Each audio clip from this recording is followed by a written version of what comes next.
चिंकी रोज school से लौटते वक्त कब्रिस्तान में अपने मम्मी पापा के पास जाकर रोते रहती थी। चिंकी के मम्मी पापा दोनों एक एक्सीडेंट में यमराज जी के पास चले गए थे। रोने के बाद वो चुपचाप घर लौट आती थी।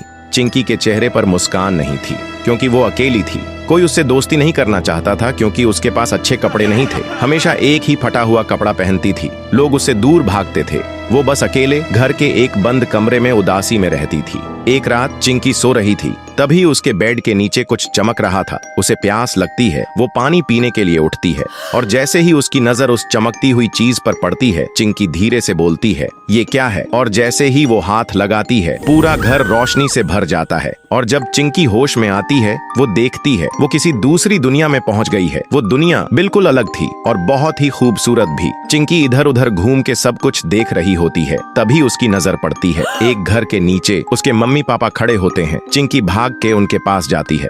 उन दोनों के चेहरे पर प्यार था। वो बोलते हैं, चिंकी बेटा यहीं रह जा, यहाँ कोई दर्द नहीं है, यहाँ हमेशा हम तुम्हारे साथ रहेंगे। चिंकी मुस्कुराकर कहती है, सच में मैं यहीं रह सकती हूँ। वो खुश थी, बहुत ज्यादा।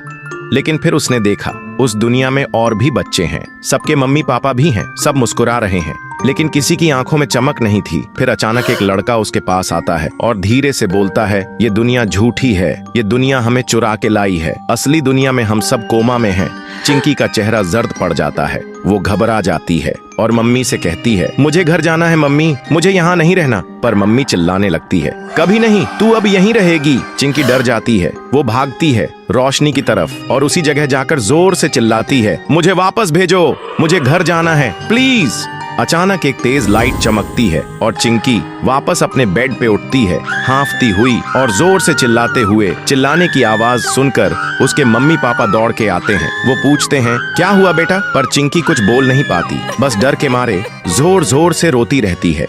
ट्विस्ट ये था कि ये सब कुछ असली नहीं था, ये एक सपना था जो बहुत ही भयानक था।